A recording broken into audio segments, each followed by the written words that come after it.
Okay, so Sarah, let's talk a little bit about your experience of having PTSD after a medical event recently, and then being able to rewire that with brain training so that it doesn't really affect you anymore.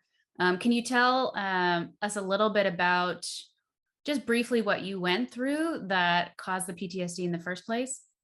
Yeah, so I had a surgery and there were some complications in it that could have ended up costing me my life.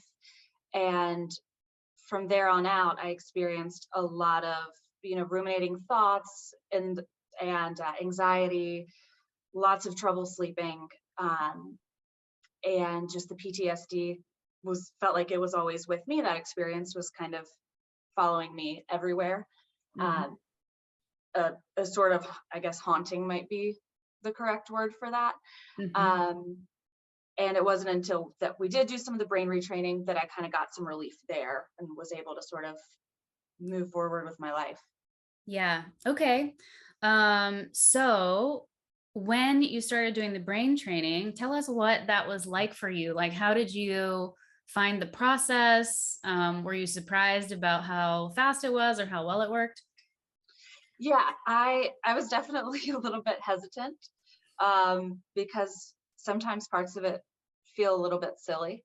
But Yeah. as I learned why that is and that it should feel silly and that that's helpful, um, I found it to be a really empowering tool and something that I could, use on my own as well. Mhm. So yeah, once I got into it, it was good. I think it was 2 or 3 sessions. It was really fast. That was the biggest thing for me. I didn't want to, I felt like I'd been dwelling on this event nonstop. I didn't want to keep dwelling on it. Mhm. So that was a huge relief for me. It was that we didn't have to, it wasn't us sitting there talking about it and unpacking it. It was us finding a solution and fixing it. Totally. So, what was it like inside your brain after doing the rewiring work? Like it was before the trauma. Um, there's always going to be uneasiness around surgeries, right? Like that's not unusual, but it was nowhere near, it wasn't consuming, it didn't feel like, a death threat. Yeah, Um, and so I could go into things, any sort of medical, experience with a lot more confidence than I'd had before. nice. Did the anxiety related to the event go away and the insomnia related to that? Yeah, that part went away probably first. Nice. Especially the insomnia. I found really, really quick relief there, probably even after one session.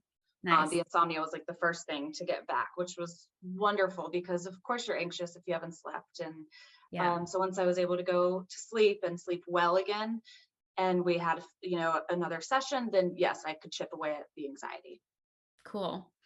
Um, And I think one of the other things that we really worked on letting go of was, a lot of other emotions or, towards the surgeons and people that were involved. There was a lot of anger and other things that came up understandably. And I think some of those things actually took the longest, but it did seem like you got pretty good resolution of those too. Yeah, and I mean those take a lot of grace on my part to get rid of, and a lot of thinking and understanding of, everybody's human and things like that. But those absolutely were the harder parts to let go of, because I felt correct in my anger. Right. And in a lot of ways I was, but I don't want to walk around with anger. So even though it's, valid, it doesn't mean that it's light or something that I want to carry. Right. Or healthy to carry, right? No, yeah. Yeah. And I think a lot of people who have been through traumatic events are in the same situation. If there was a, perpetrator and a victim sort of scenario, like, of course, they feel justified in being really upset about what happened. And it makes sense. But at the same time, it's not really healthy to carry that for the rest of your life. So I think it's really cool that you were able to let go of that too. Yes, me too. Um, so the next thing I wanted to ask you about is what was it like going into your next surgery? Because that surgery that caused the trauma was not your last surgery. No, it wasn't. And I think that interim was where a lot of the anxiety was. And so was I nervous going into the last one? Of course, it's surgery, Mhm. but I went into it feeling very calm the day of. I did sort of the exercises that we had gone over the day before. Um, and I really went into it calmly and confidently, especially knowing that I had all the tools I could have in order to be calm. So now I just have to let the experts do their job, and Mhm. I couldn't have asked for a better outcome. So That's awesome. Good. I'm so glad you were able to do that because it kind of wasn't a choice, right? So it was like, right, yeah, thank goodness. there was no choice at all. So Yeah. that was really scary, and I was to the point where I didn't care if it was an hour long procedure or 6 hours long. Everything was scary to me, after the initial one. So to be able to go into one that was 6 hours long was that much more to overcome. Yeah. Yeah. So Well, that's awesome. So now when you look back on that traumatic event, like what happens inside you? Do you have a bodily response to it? What happens in your mind? Can you just like walk people through that? yeah, Because people who've never rewired a trauma probably can't even imagine feeling about it yeah, or experiencing it the way you do now. it's just a big sigh of relief. Honestly, like, it's done. It's all done, and it's behind. And I say it's done, not like the surgery's done. Obviously, that's done, but like that trauma is behind me. That heavy burden to carry is off my shoulders now. Yeah. The anger is gone. All of that, like, it's gone. It's okay. It's time to move on. I survived it. Okay, Yeah. good. So there is no trauma response in your body anymore when you think about it. No, and there was definitely like this kind of before where I would just get really tense or like scared, like Yeah. when you're jumpy. Yes. And no, there's none of that.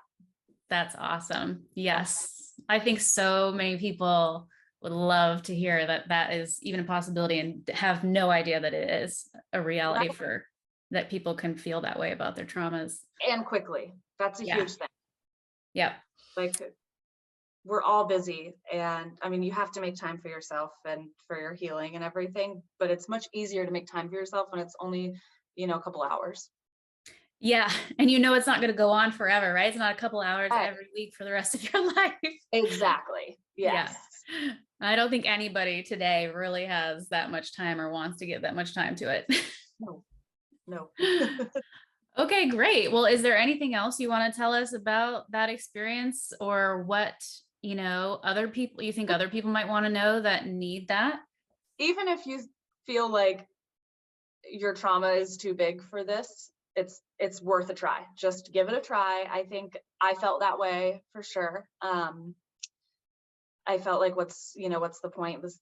I don't really know if this is going to work, but at the same time, if you're desperate enough, you'll try anything. So Mhm. not that I want anyone to be desperate enough, but if you are, go ahead and try it, because I think people will be really pleasantly surprised at how effective it is and quick.